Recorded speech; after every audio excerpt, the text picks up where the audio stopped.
माँ, बाहर कैसा शोर हो रहा है। तू रुक, मैं देखती हूँ। अरे मोनू, ये शोर कैसा है। अरे चाची, वो ठेकेदार की पत्नी ने जहर खा लिया है, उसको अस्पताल ले गए हैं सब। अच्छा चाची, मुझे कुछ पता चलेगा तो आपको बता दूंगा। ठीक है, मैं जा रही हूँ। क्या हुआ माँ, किस लिए इतना शोर हो रहा है। कुछ नहीं बेटा, वो ठेकेदारनी ने जहर खा लिया है, मर जाए तो अच्छा है। ऐसा क्यों कह रही हो माँ। अरे तू नहीं जानती बेटा, रुपयों की चमक धमक ने इसको इतना गिरा दिया कि क्या बताएं। ये औरत के नाम पर कलंक है। तभी मोनू की आवाज सुनाई दी। चाची, ओ चाची, अंदर आ जाओ। मोनू, क्या हुआ, क्या पता चला। निर्मला जी ने पूछा। हाँ चाची, उसकी हालत बहुत गंभीर है। सब बता रहे हैं कि ठेकेदार दूसरी औरत को घर ले आया है। दोनों में खूब लड़ाई हुई। ठेकेदार ने पूजा को बहुत मारा पीटा। पूजा ने घर से किसी तरह भागकर अपनी जान बचाई। कल वो अपने पहले पति के पास गई थी, उससे माफी मांग रही थी। कह रही थी कि मुझे अपना लो। अमन ने मना कर दिया। बोला, जिस ऐसो आराम के लिए तुम्हें अपने छोटे मासूम बच्चों को छोड़कर जाने में जरा सी भी तकलीफ नहीं हुई, अब तुमको तुम्हारी वही जिंदगी मुबारक हो। हमारी जिंदगी में फिर से जहर घोलने मत आओ। वहीं से लौटकर उसने ठेकेदार के घर के बाहर ही जहर खा लिया। सब कह रहे थे उसका बचना मुश्किल है। अच्छा चाची, चलता हूँ। ठीक है मोनू, ये सब क्या किस्सा है मम्मी। रजनी ने अपनी माँ निर्मला जी से पूछा। अरे बेटा, ये एक अनोखी ही कहानी है। एक लंबी सांस लेकर निर्मला जी ने कहा। पूजा यहीं पास में ही रहती थी, अपने पति अमन और 2 मासूम बच्चों के साथ। गरीब ही सही, मगर बहुत खुश थे दोनों अपनी छोटी सी दुनिया में। मगर कहते हैं ना कि सुखी संसार को नजर लगते देर नहीं लगती है। वही हुआ पूजा और अमन के साथ। अमन एक कपड़े की शॉप पर काम करता था। इतना कमा लेता था कि अपने बच्चों का पालन पोषण कर सके। पूजा भी कपड़े सिलकर कुछ पैसे कमा लेती थी। दोनों मिलकर अपने बच्चों को वो सुख नहीं दे पा रहे थे जिसकी कल्पना वो किया करते थे। फिर भी दोनों जी जान से पूरी कोशिश करते रहते थे। मगर चादर से सिर ढकते तो पैर खुल जाता, और पैर ढकते तो सिर खुल जाता। ऐसे ही जिंदगी चलती जा रही थी। मगर पूजा जब भी अपने आसपास के लोगों को अच्छा खाना पीना, अच्छे कपड़े गहने देखती तो बस ही उसका मन विचलित हो जाता। काश मेरे पास भी ऐसी सुख सुविधाएं उपलब्ध होती तो कितना आनंद आता जीवन में। इसकी ये लालसा आए दिन पारिवारिक कलह का कारण भी बनने लगा था। अमन पूजा को हमेशा समझाने का प्रयास किया करता था, लेकिन पूजा समझने को तैयार नहीं होती। बस यही रट लगाए रहती, कैसे होगा इतने कम पैसों में गुजर बसर। मैं ऐसी जिंदगी नहीं जी सकती, मुझे अच्छी जिंदगी चाहिए। बस इसकी रोज रोज के तानों से अमन भी परेशान हो जाता और सोचने लगता कि कहाँ से लाए इतना पैसा जो अपने परिवार को ढेर सारी खुशियां दे सके। ऐसे ही दिन बीतते जा रहे थे। पूजा और अमन के झगड़े बढ़ते जा रहे थे। एक दिन तो झुंझलाहट में अमन घर ही नहीं आया। दूसरे दिन जब अमन आया तो पूजा बहुत रोई और वादा किया कि अब से उसे दुखी नहीं करेगी। पूजा ने अमन से वादा किया और निभाने की कोशिश भी करने लगी, लेकिन धीरे धीरे पूजा का मन दुनिया की चकाचौंध में फिर उलझने लगा। अब पूजा अपने इस आर्थिक कष्ट को झेलने में असमर्थ हो रही थी। उसकी धन लोलुपता बढ़ती जा रही थी। अब वो अमन को दूसरी नौकरी की तलाश करने को कहती। देखो अमन, इतनी कम तनख्वाह में हमारा गुजर बसर नहीं होता है। तुम क्यों नहीं दूसरी नौकरी तलाश करते हो। दूसरी नौकरी मिलना, ये क्या कह रही हो पूजा। इतना आसान नहीं होता है नौकरी। फिर भी तुम्हारी खुशी के लिए मैं ये भी करने को तैयार हूँ। बस थोड़ा सा शांति रखो। ये सुनते ही पूजा खुशी से अमन से लिपट गई। तुम कितने अच्छे हो अमन, और अपने ख्यालों की दुनिया में खो गई। क्या बात है, आज खाना मिलेगा कि नहीं। हाँ हाँ, अभी देती हूँ। पूजा खुशी खुशी खाना परोसने लगी, जैसे मानो मन की मुराद पूरी हो गई हो। अब तो रोज पूछती, अमन कुछ पता किया कि नहीं। पूजा ने बड़ी उत्सुकता से पूछा। पता तो किया, पर निराशा ही हाथ लगी। इस महामारी में कोई भी ज्यादा तनख्वाह नहीं दे रहा है। कितनों की तो नौकरी ही चली गई। तुम अपने किसी मित्र से क्यों नहीं कहते, शायद कुछ मदद मिल जाए। पूजा ने बड़ी ही व्याकुलता से कहा। ठीक है, देखता हूँ, और अमन चादर तान कर सो गया। पूजा की बेचैनी उसे सोने नहीं दे रही थी। पूजा रात भर करवटें बदलती रहती। अब जब तक अमन घर नहीं आ जाता, पूजा का मन किसी काम में नहीं लगता। उसे तो बस अपने सपनों के आगे कुछ नहीं अच्छा लग रहा था। उसका अपने बच्चों और पति पर से भी ध्यान नहीं रहता। उसके व्यवहार के इस परिवर्तन से अमन काफी चिंतित हो जाता। पूजा को बहुत समझाया करता, लेकिन पूजा उसकी बातों को गौर ही नहीं करती। फिर से घर में कलह शुरू हो गया था। पूजा किसी भी तरह मान ही नहीं रही थी और इसी तरह लड़ते झगड़ते दिन बीत रहे थे। अचानक पूजा ने कहा, अमन, तुम्हारे मालिक हमेशा 2 दिन के लिए तुम्हारे भरोसे दुकान छोड़कर जाते हैं और वो तुमसे कोई हिसाब भी नहीं पूछते हैं। तुम जितना भी चाहो उतने रुपए कम बता सकते हो। आखिर तुम इतनी मेहनत करते हो और वो तुम्हारी तनख्वाह भी नहीं बढ़ा रहे हैं। इतना तो बनता है ना। कैसा रहा मेरा आइडिया? ये सुनते ही अमन चिल्ला पड़ा, पूजा, तुम्हारा दिमाग तो नहीं खराब हो गया है? जिस मालिक ने मुझे 2 वक्त की रोटी दी, उसी से मैं गद्दारी करूं? तुम्हारी चंद खुशियों के लिए शर्म करो जरा पूजा। बहुत हरिश्चंद्र की औलाद मत बनो। नौकरानी से बदतर जिंदगी जी रहे हैं हम, और को देखो कितना ऐसो आराम से जिंदगी बिता रहे हैं। अपने ही घर में देखो, तुम्हारी बहन, मेरी बहन, सब कितने सुखी जीवन व्यतीत कर रहे हैं। हमको उनके यहाँ जाने में भी शर्म आती है। मुझे बस तुम अपने उसूलों को मेडल बनाकर गले में लटका लो, देखें उससे पेट भरता है क्या। पूजा की बातें सुनकर अमन दंग रह गया। पूजा, तुमको समझा पाना मुश्किल नहीं, अब नामुमकिन सा लगता है। इतना कहकर अमन गुस्से से घर से बाहर निकल गया। चाय की दुकान पर बैठकर यही सोचता रहा कि कैसे समझाऊं पूजा को, क्या करूं, कुछ समझ नहीं आ रहा है। रोज रोज के इस कलह भरे माहौल से कैसे छुटकारा पाए। सुबह से शाम हो गई, मगर अमन ना ही दुकान गया और ना ही घर आया। बच्चे बार बार घर के दरवाजे के पास आकर झांकते कि शायद अब पापा आ जाएं, और अमन उस रात घर वापस आया ही नहीं। अब पूजा भी चिंतित होने लगी, कहाँ होंगे अमन। रात भर नींद नहीं आई। सुबह सुबह ही दरवाजे पर दस्तक हुई। पूजा ने दौड़कर दरवाजा खोला। अमन को देखते ही लिपट कर रोने लगी। कहाँ चले गए थे? कितनी चिंता हो रही थी मुझे। बच्चे भी रोते रोते सो गए थे। कितना इंतजार किया, कहाँ थे? अमन कुछ नहीं बोला और चुपचाप नहाने चला गया। पूजा ने जल्दी से नाश्ता बनाया और अमन को दिया। मुझे भूख नहीं है पूजा, तुम खा लो। अमन, मुझे माफ कर दो और नाश्ता कर लो, वरना मैं भी नहीं खाऊंगी। तुम्हारी कसम, तुमसे बिल्कुल लड़ाई झगड़ा नहीं करूंगी, वादा करती हूँ तुमसे। दोनों ने संग में नाश्ता किया। अमन अपने काम पर चला गया। धीरे धीरे सब कुछ सामान्य हो गया। पूजा ने भी किसी तरह परिस्थितियों से समझौता कर लिया था और हंसी खुशी जीने लगे। कहते हैं ना कि खुशियों को नजर लगते देर नहीं लगती, और यही हुआ। पूजा और अमन के जीवन में भूचाल सा आ गया उनकी जिंदगी में, और उस भूचाल का नाम था ठेकेदार राजीव। ठेकेदार राजीव अमन का दूर के रिश्ते का भाई लगता था और दोनों बचपन में एक साथ ही पढ़ते थे, इसलिए मित्रता भी दोनों में बहुत थी। परंतु दोनों की आर्थिक स्थिति में जमीन आसमान का अंतर था।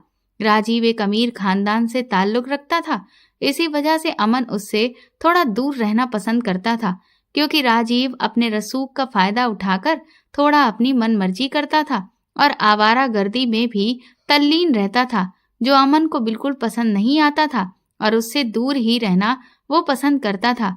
एक दिन बाजार में अमन की मुलाकात राजीव से हो गई। अरे अमन, मेरे यार, मेरे भाई, कितने दिनों बाद तुमसे मिलना हुआ। ये कहकर दोनों गले लग गए। और कैसी कट रही है तेरी जिंदगी? क्या चल रहा है? शादी वादी की कि नहीं? अरे नहीं यार, अमन ने एक सांस में ही सारे सवाल कर लिए। शादी वादी के पचड़े में कौन फंसे, मैं तो अभी भी आजाद रहना चाहता हूँ, हंसते हुए राजीव ने कहा। और तू बता, तेरा क्या रहा है? भाई, मैंने तो शादी भी कर ली और बाप भी बन गया, अमन कहकर ठहाके लगाने लगा। अरे वाह, बता भाभी और बच्चों से कब मिलवाएगा? अभी चलें? अमन ने हंसते हुए कहा। नहीं यार, आज रहने दो, मुझे थोड़ा जरूरी काम निपटाना है। तुम मुझे अपना फोन नंबर दे दो, मैं तुम्हें बताता हूँ कि कब आऊंगा। राजीव ने असमर्थता व्यक्त करते हुए कहा। ठीक है, जैसी तेरी मर्जी, कहकर दोनों गले मिलकर चले गए। शाम को घर आते ही अमन ने पूजा को सारी बात बताई। पूजा बोली, अचानक से ये दोस्त कहाँ से आ गया? आपने कभी बताया नहीं। अरे पूजा, पढ़ाई करने के बाद हम सब अपने अपने काम में व्यस्त हो गए। किसी को कहाँ फुर्सत कि कोई मिलने आए। ये तो अपने किसी काम से लखनऊ आया है और काम खत्म होते ही वापस लखनऊ लौट जाएगा। हमारी अचानक से बाजार में मुलाकात हुई, हालचाल पूछा। उसने कहा कि भाभी और बच्चों से कब मिलवा रहे हो, तो मैंने उसे बुलाया है, वो खुद फोन करेगा। 2 दिन बाद ही राजीव का फोन आया और अमन उसे घर लेकर आया। राजीव ढेर सारी मिठाई, फल और बच्चों के लिए खिलौने लेकर आया। अरे राजीव भाई, इन सब की क्या जरूरत थी? राजीव ने कहा, एक तरफ भाई बोलता है और दूसरी तरफ कहता है कि इसकी क्या जरूरत है। अरे भाई, मैं इनका चाचा हूँ, इस नाते तो मेरा पूरा हक बनता है। तभी पूजा चाय नाश्ता लेकर के आई। इनसे मिलो, ये मेरे भाई हैं। शायद भाई कम और दोस्त ज्यादा है। और ये मेरी पत्नी पूजा। राजीव पूजा को निहारता रह गया। पूजा है ही इतनी सुंदर। अरे वाह भाई, लगता ही नहीं कि भाभी 2 बच्चों की माँ है। इतना सुनते ही पूजा खिलखिलाकर हंस पड़ी और इतराते हुए अमन से बोली, बस आपको ही मेरी कदर समझ नहीं आती है। अमन एक फीकी मुस्कान के साथ बोला, जाने मन, कदर तो तुम्हारी बहुत करता हूँ, बस तुम समझ नहीं पाती। राजीव ने ठहाका लगाते हुए कहा, अरे भाभी जी, ये देवर है ना आपका कदरदान। और सभी हंसने लगे। देवर जी, खाना यहीं खाकर जाइएगा। हाँ हाँ भाभी जी, बिल्कुल, जो आप कहो सब सर आंखों पर। राजीव और पूजा दोनों बातों में इतना मशगूल हो गए कि उन्हें अमन का तनिक भी ख्याल न रहा। अमन को बहुत असहजता महसूस हो रही थी। पूजा को इस तरह बेफिक्र होकर बातें करना कहीं न कहीं अमन को परेशान कर रही थी। अपने को सामान्य करते हुए वो बोला, अरे पूजा, अपने देवर को बस बातों से ही पेट भरोगी कि कुछ बनाओगी? खाने का समय हो रहा है और तुम्हारी बातें हैं कि खत्म ही नहीं हो रही हैं। भूखे पेट भेजने की तैयारी है क्या? अमन की बात पर सब हंसने लगे। जी अभी बनाती हूँ। और पूजा उठकर चली गई। खाना खाने के बाद राजीव जाने लगा तो पूजा बोली, देवर जी, जब तक आप यहाँ हैं तब तक शाम को यहीं खाने के लिए आ जाया करिएगा। पूजा ने मानो राजीव के दिल की बात कह दी हो। हाँ हाँ बिल्कुल भाभी जी, आप कहें और हम ना आए। ये कहकर वो हंसने लगा। अमन ने भी फीकी मुस्कान के साथ कहा, भाई पूजा सही कह रही है। पूजा को न जाने क्या मिल गया हो, इतना खुश हो रही थी, परंतु अंदर ही अंदर अमन किसी बुरी आशंका से डर रहा था। अमन राजीव की हरकत से बचपन से ही वाकिफ था, मगर उसे लगा कि वो मेरा भाई है, ऐसा कुछ भी नहीं करेगा। फिर भी उसने पूजा को समझाते हुए कहा, पूजा, ये बड़े लोग हैं, हम इनकी बराबरी नहीं कर सकते। तुमने बिना सोचे समझे राजीव को रोज खाने पर नहीं बुलाना चाहिए था। कम से कम मुझसे पूछ लिया होता। रोज कुछ अच्छा बनाना पड़ेगा, इससे हमारे महीने भर का बजट हिल जाएगा। और अगर अच्छे से खाना नहीं खिलाया तो हमारी बेइज्जती होगी, सो अलग। कुछ तो सोचा करो। तुम भी ना अमन। पूजा तुनक कर बोली, कितने अच्छे हैं देवर जी, कितना सामान लेकर आए हैं हमारे लिए। हमारा भी तो फर्ज बनता है कि हम उनके काम आ सकें। ज्यादा मत सोचो, मैं सब संभाल लूंगी। चलो अब सोते हैं, बहुत रात हो गई है। अमन रात भर करवटें बदलता रहा। उसके मन मस्तिष्क में एक अनजाना सा भय घर कर चुका था। फिर भी वो अपने मन को समझाने में लगा, सब ठीक है। यही सोचते हुए सुबह हो गई। सब अपने अपने काम में व्यस्त हो गए। इधर पूजा बेसब्री से राजीव के आने का इंतजार कर रही थी। उसने जल्दी से खाना बना लिया। तभी दरवाजे पर दस्तक हुई। पूजा ने दौड़कर दरवाजा खोला। सामने अमन को देखकर बोली, आप हैं? क्यों, मैं हूं क्या मतलब? मैं तो रोज इसी समय आता हूँ, आज तुम चौंक क्यों गई? अरे नहीं, बस मैंने सोचा कि राजीव है। पूजा की बात बीच में ही काटते हुए अमन ने कहा, पूजा बिल्कुल सकपका गई। अरे नहीं जी, आप तो नाराज हो गए। पूजा मनाने के अंदाज में दुलारने लगी। चलिए हाथ मुंह धोकर फ्रेश हो जाइए, मैं चाय बनाती हूँ। अभी दोनों चाय पी ही रहे थे कि राजीव की आवाज सुनाई दी, मुझे भी चाय पीना है भाभी जी। अरे देवर जी, आइए बैठिए, मैं भी चाय बनाकर लाती हूँ, कहकर पूजा चाय बनाने चली गई। लीजिए गर्मा गर्म चाय पीजिए, हंसते हुए बोली। भाभी जी, आप तो कमाल की लग रही हैं, नजर उतार लीजिएगा, कहकर राजीव हंसने लगा, साथ में पूजा और अमन भी। मगर अमन के मन का भय उसकी हंसी के आड़े आ रहा था। तभी एक पैकेट और खाने पीने की चीज पूजा की तरफ बढ़ाते हुए बोला, ये आपके और बच्चों के लिए है। पूजा ने खुश होकर तुरंत सारा सामान ले लिया, परंतु अमन ने टोका, अरे राजीव, ये सब अच्छा नहीं लगता है। पूजा, सामान वापस करो तुम। राजीव ने अमन को टोकते हुए कहा, अमन, क्या तुम मुझे पराया समझते हो? फिर तो मैं भी चलता हूँ, खाना होटल में ही खा लूंगा। पूजा ने भी तुरंत राजीव की हाँ में हाँ मिलाते हुए कहा, और नहीं तो क्या, आखिर आपके भाई हैं और मेरे देवर जी हैं, अपना समझकर ही तो आए हैं। आप भी ना अमन, बहुत सोचते हैं, अपनों में कैसी झिझक, भला बताओ। अमन मन मारकर चुप हो गया। राजीव ने पूजा से कहा, भाभी जी, पता नहीं आपको गिफ्ट पसंद आएगा कि नहीं। पूजा ने पैकेट खोलकर देखा, उसमें सुंदर सी साड़ी थी, जिसे देखकर पूजा उछल पड़ी। अरे वाह, ये तो बहुत सुंदर साड़ी है। अमन को पूजा का ये व्यवहार कतई अच्छा नहीं लग रहा था, मगर वो मूक दर्शक बनकर बैठा था। अब ये सिलसिला जब तक राजीव कानपुर लौट नहीं गया तब तक चलता रहा। राजीव के जाने के बाद अमन को थोड़ा सुकून मिला।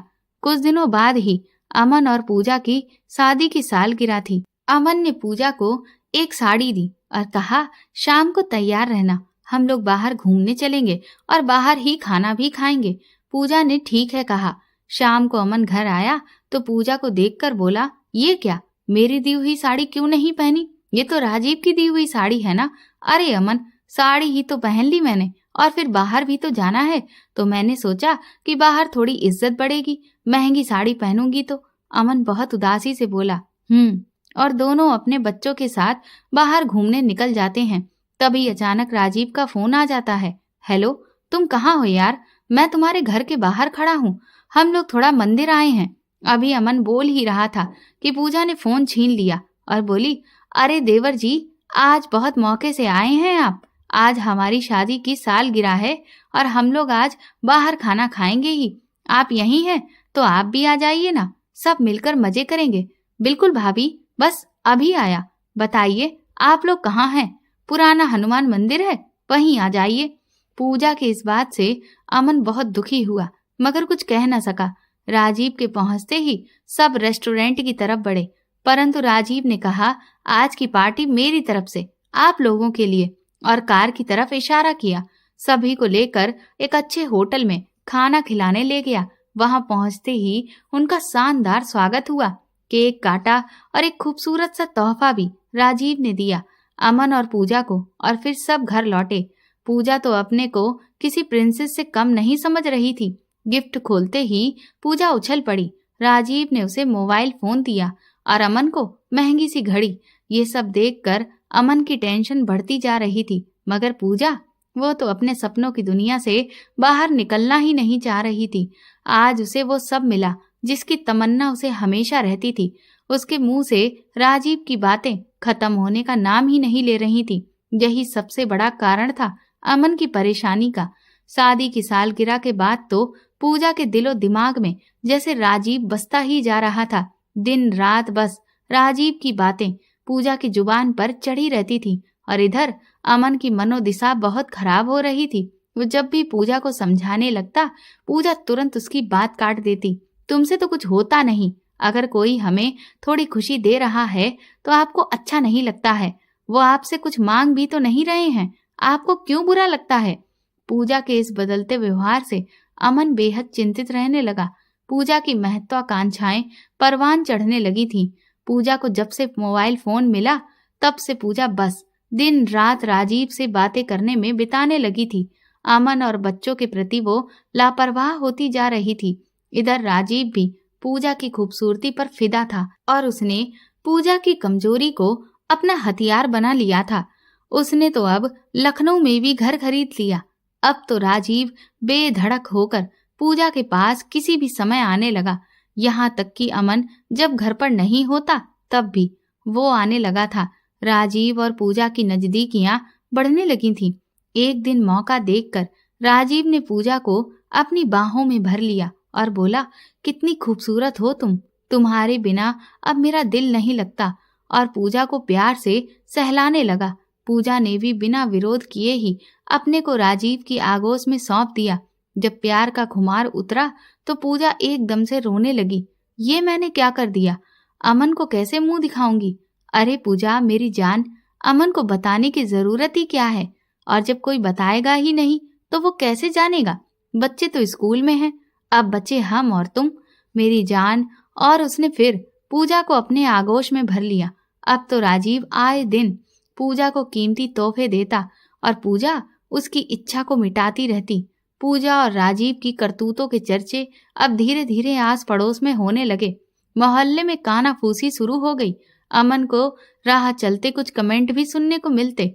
अरे अमन, जरा बीबी का ध्यान रखा करो, वरना एक दिन फुर्र से उड़ जाएगी। अमन जब पूजा से पूछता कि लोग ऐसा क्यों कह रहे हैं तो पूजा बिफर जाती। कहने लगती, लोगों को हमारा अच्छा पहनना ओढ़ना देखा नहीं जा रहा है, सब जलते हैं, उनकी बातों पर बिल्कुल ध्यान नहीं दिया करिए। अमन के मन में शक ने घर बना लिया था। एक दिन अचानक से वो दोपहर में ही घर पहुंच गया। घर के बाहर राजीव की कार देख उसका माथा ठनका। उस दिन वो चुपचाप वापस चला गया अपने काम पर और शाम को घर आया तो उसने पूजा से बातों बातों में पूछा कि बहुत दिनों से राजीव नहीं आया, क्या बात है? चलो फोन करके पूछता हूँ। अरे जाने दीजिए, हो सकता है देवर जी अपने काम में व्यस्त होंगे, जब फुर्सत मिलेगी तो खुद ही आएंगे, पूजा ने कहकर बात को टालते हुए कहा। अच्छा चलिए, हाथ मुंह धोकर फ्रेश हो जाइए, मैं खाना लगाती हूँ। मगर अमन की बात से पूजा अंदर से डर गई कि कहीं उसकी चोरी पकड़ी ना जाए। उसने मौका मिलते ही राजीव को फोन कर दिया, अभी कुछ दिनों के लिए यहाँ ना आए। एक हफ्ते बाद राजीव फिर आया पूजा के पास। उसी दिन अचानक से बच्चों के स्कूल की छुट्टी जल्दी हो गई। बच्चे घर आए तो पूजा और राजीव दोनों सहम से गए। आज उनकी चोरी पकड़ी गई थी। राजीव ने तुरंत बाजार से ढेरों खाने पीने की चीजें लाकर बच्चों को दी। बच्चे खुश हो गए। शाम को अमन घर पर आया तो बच्चे खुश होकर बोलने लगे कि आज तो राजीव चाचा आए थे और हमारे लिए ढेरों खाने की चीजें लेकर आए थे। पूजा, तुमने मुझे बताया नहीं कि राजीव आया था? अमन ने नाराजगी जताते हुए कहा। पूजा सकपका गई, हकलाते हुए बोली, वो क्या वो? अमन ने झुंझलाकर कहा, अरे वो क्या है ना, देवर जी को कुछ काम इधर आना था तो वो कुछ देर के लिए इधर भी हो लिए थे। अमन कुछ बोले बगैर ही चाय पीने लगा। थोड़ी देर बाद उसने पूजा से कहा कि आइंदा से मेरी गैर हाजिरी में राजीव घर में ना आए तो अच्छा होगा। पूजा शांति से सुनती रही, कुछ बोली नहीं। सुन रही हो कि नहीं? पूजा, मैं तुमसे ही कह रहा हूँ, आइंदा से ध्यान रखना तुम, अमन ने कड़क आवाज में कहा। तो पूजा सहम गई। हाँ, पर मैंने थोड़ी ना बुलाया था, आप भी ना, आप ही बताइए, कोई घर आए तो भगा थोड़े ही दूंगी। ठीक है, मगर आइंदा ध्यान रखना तुम। ठीक है बाबा, बिल्कुल ध्यान रखूंगी, पूजा ने थोड़ा सामान्य होते हुए कहा। दूसरे दिन राजीव जैसे ही आया, पूजा ने उससे कहा, लगता है कि अमन को मुझ पर शक हो गया है शायद, आजकल बहुत सवाल जवाब करने लगा है, अब कुछ दिनों के लिए तुम यहाँ मत आना। राजीव पूजा को बाहों में भरकर बोला, जाने मन, प्यार किया तो डरना क्या, हटो, तुमको मजाक सूझ रहा है, यहाँ मेरी जान निकल जाती है।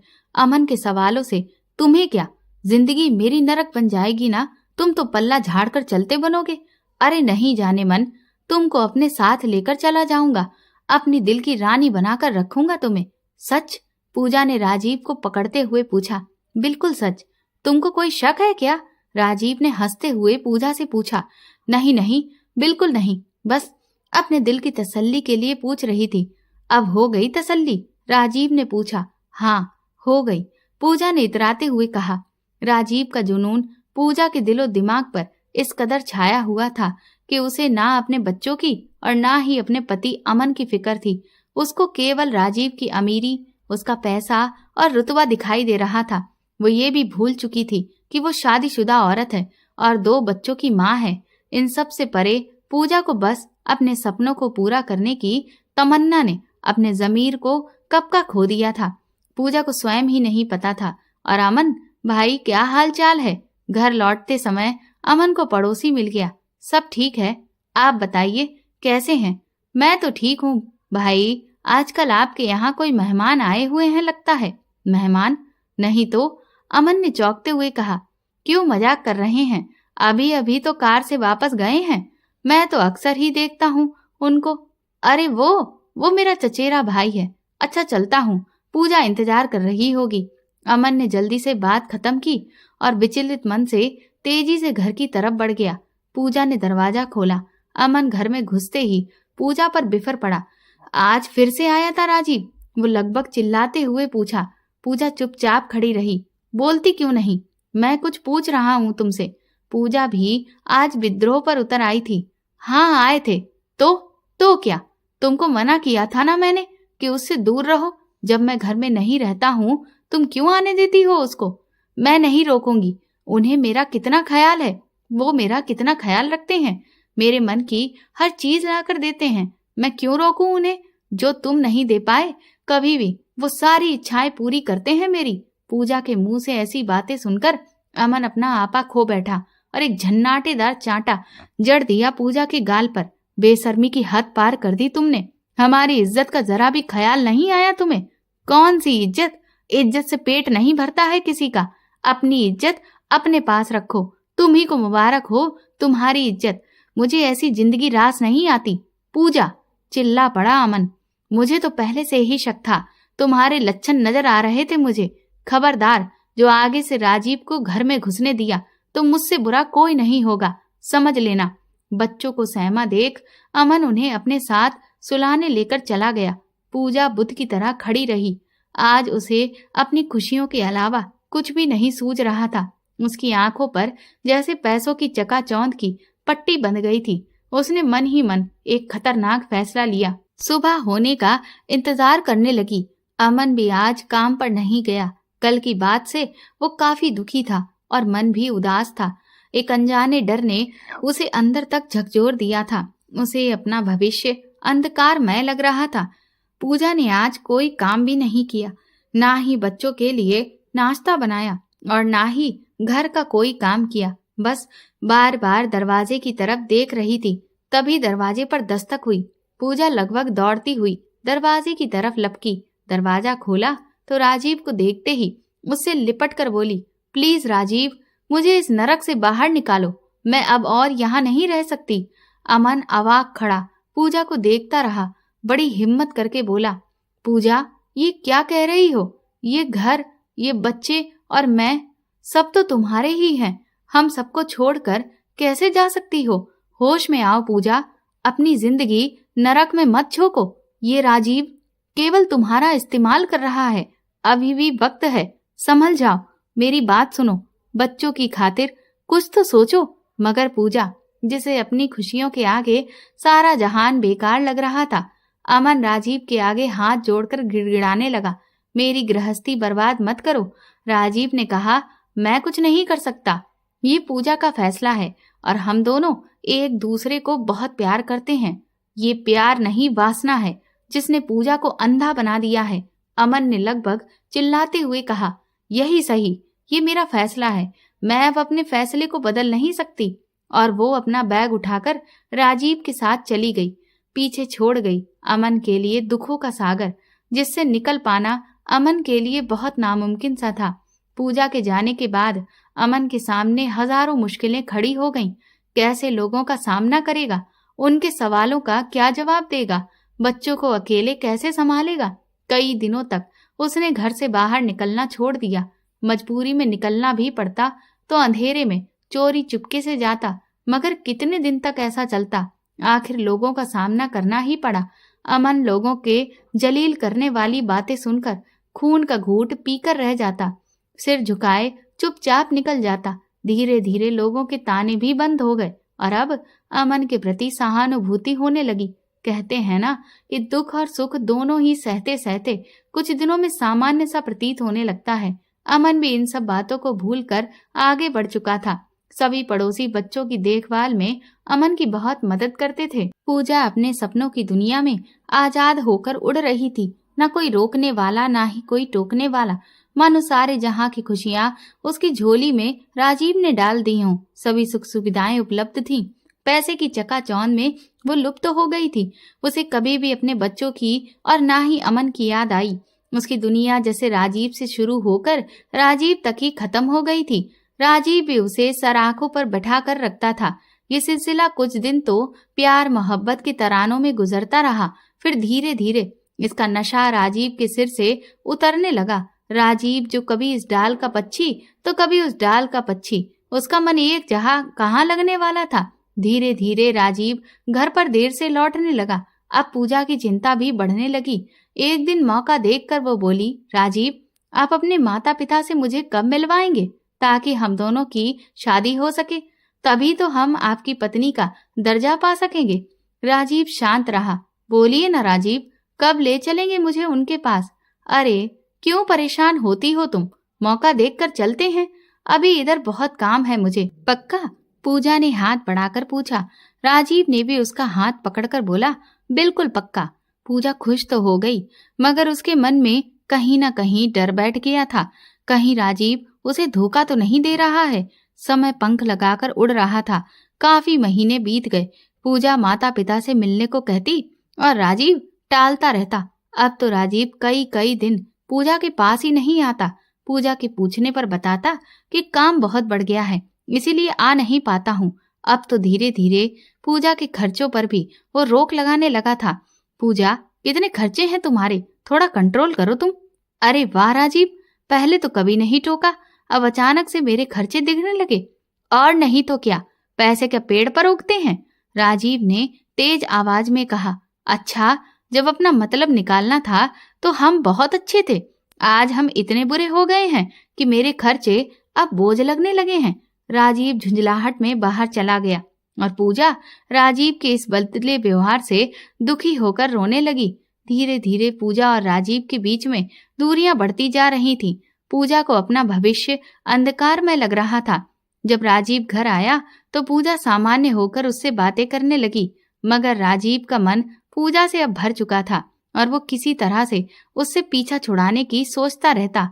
पूजा कुछ दिनों से अपने को काफी अकेला महसूस करने लगी थी। राजीव ने अब एक नया बसेरा बना लिया था। अब वो ज्यादातर वहीं रहता था। एक दिन पूजा ने पूछा, राजीव, आज हम कहीं बाहर चलें? बहुत दिनों से हम साथ में कहीं गए नहीं हैं। राजीव ने कहा, नहीं, आज मुझे बहुत जरूरी काम से बाहर जाना है, मैं कल शाम तक वापस आऊंगा। पूजा शांत हो गई और सोचने लगी कि आजकल राजीव मुझसे खिंचा खिंचा सा रहता है। राजीव के जाने के बाद शाम को पूजा भी मन बहलाने के लिए पास के बाजार में निकली। अचानक से वो चौंक गई।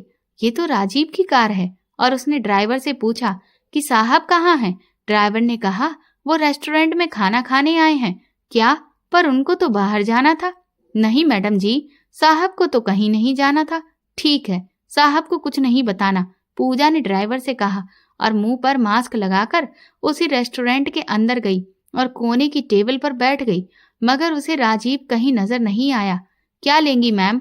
वेटर ने पूछा। पूजा ने कहा, कॉफी। पूजा की परेशानी बढ़ती जा रही थी। वो बेचैनी से इधर उधर देख रही थी। Coffee ma'am? हाँ हाँ, रख दो। तभी उसने राजीव को एक लड़की के साथ प्राइवेट रूम से बाहर निकलते हुए देखा। उसने झट से अपना चेहरा नीचे झुका लिया। राजीव के जाने के बाद पूजा घर लौट गई। उसके तन बदन में आग लगी हुई थी। उसने राजीव को फोन किया। आप कब तक आएंगे? मैं कल तक आ जाऊंगा, काम खत्म होते ही। कौन सा काम और कहाँ? उस रेस्टोरेंट में, उस चुड़ैल के साथ। आप किसे बेवकूफ बना रहे हैं राजीव? ये क्या बकवास है पूजा? बकवास मैं नहीं, तुम कर रहे हो। मैंने खुद अपनी आंखों से देखा है उस चुड़ैल के साथ। वो मेरी क्लाइंट है। पूजा, मैं कुछ नहीं जानती, अभी के अभी घर आओ। ठीक है, आता हूँ। राजीव के आते ही पूजा ने चिल्लाना शुरू कर दिया। कौन है वो? कहा ना मेरी क्लाइंट है। झूठ मत बोलो, मुझे अगर धोखा दिया तो मैं तुम्हें बर्बाद कर दूंगी। राजीव, समझ लेना, मैं तुम्हारी पत्नी हूँ। उस चुड़ैल को घर में घुसने नहीं दूंगी। कैसी पत्नी? कौन सा पति? तुम केवल घर से भागी हुई औरत हो। राजीव, पूजा तिलमिला उठी और चिल्लाते हुए बोली, तुम मुझे लेकर आए थे, तुमने मुझे अपनी पत्नी का दर्जा दिया है।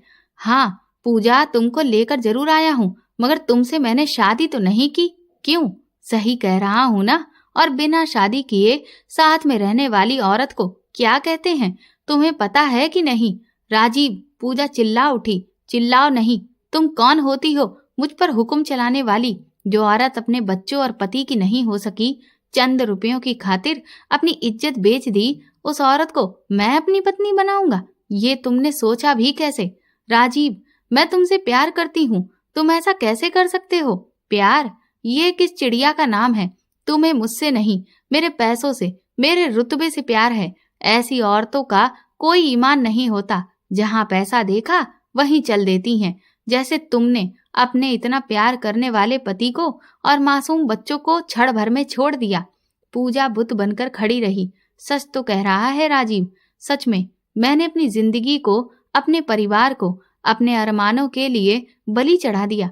काश मैं अमन की कही बात को नजरअंदाज नहीं करती, इस बनावटी दिखावा और चकाचौंध के माया जाल में ना फंसती। राजीव कब घर से बाहर चला गया उसे पता ही नहीं चला, और जब आया तो पूजा के होश उड़ गए। ये यहाँ क्या कर रही है? राजीव के साथ में उसी रेस्टोरेंट वाली लड़की को देखकर उसने कहा, ये अब यहीं रहेगी मेरे साथ। शायद पूजा को इसकी कल्पना भी नहीं थी। ये क्यों यहाँ रहेगी?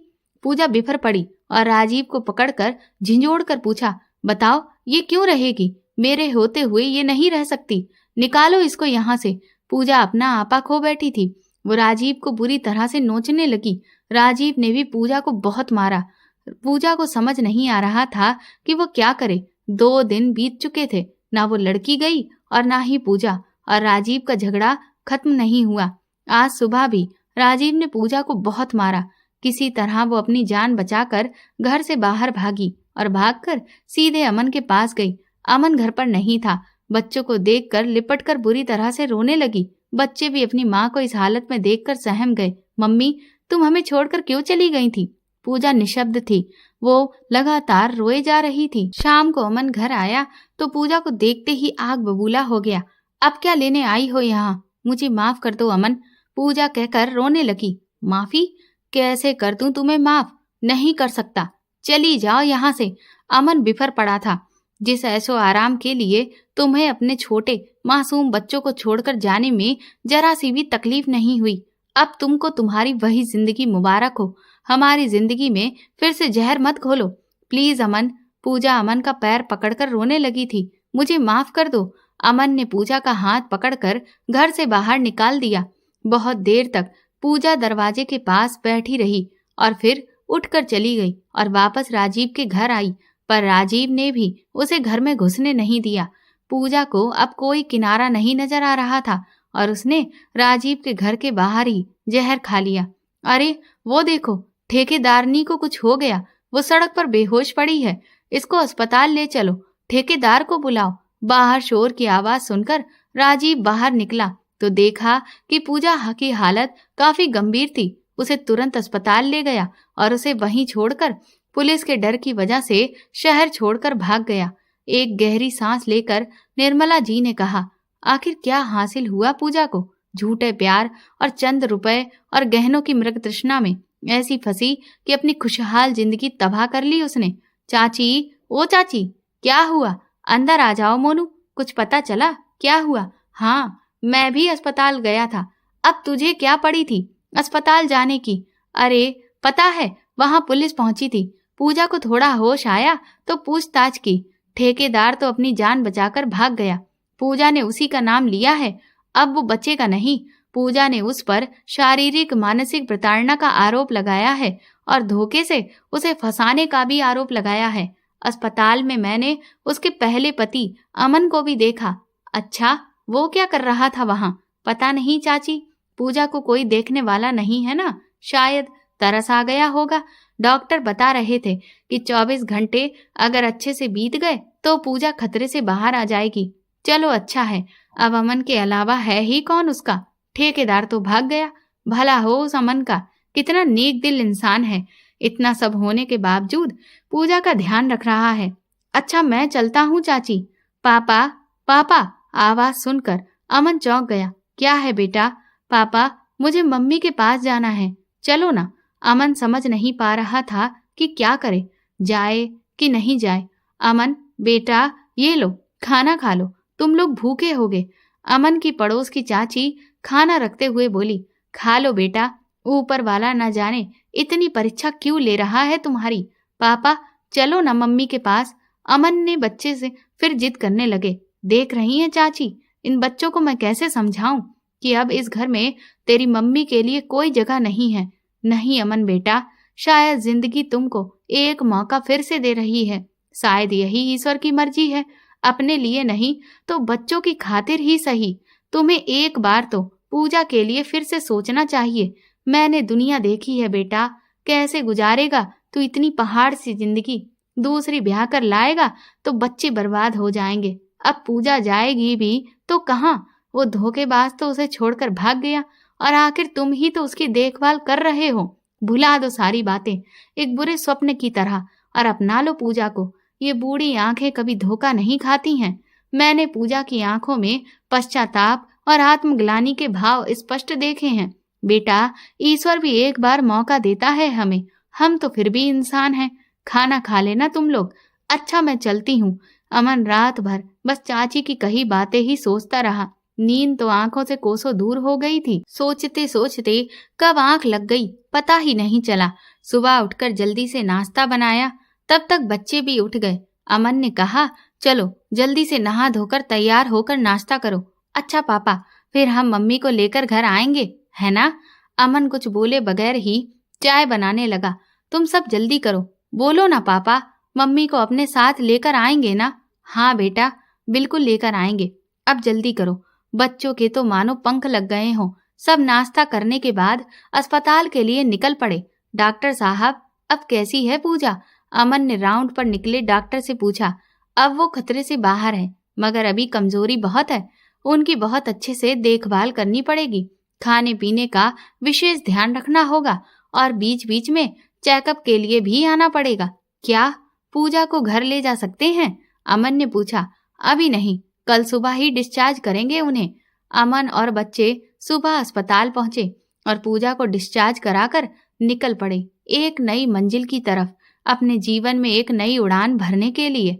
दोस्तों, आज की इस लालची दुनिया में हम अपने जीवन के मूल्य को भूलते जा रहे हैं। हम अक्सर पैसों से रिश्तों को तोलते हैं और इसीलिए आज के समाज में ऐसे बहुत से किस्से सुनने को मिल जाते हैं जिसमें कभी पति पत्नी को धोखा दे रहा होता है तो कभी पत्नी पति को, क्योंकि हम रिश्तों को वह अहमियत देते ही नहीं और ना ही सुख दुख में किस तरह से एक दूसरे का साथ निभाना है ये सीखते हैं।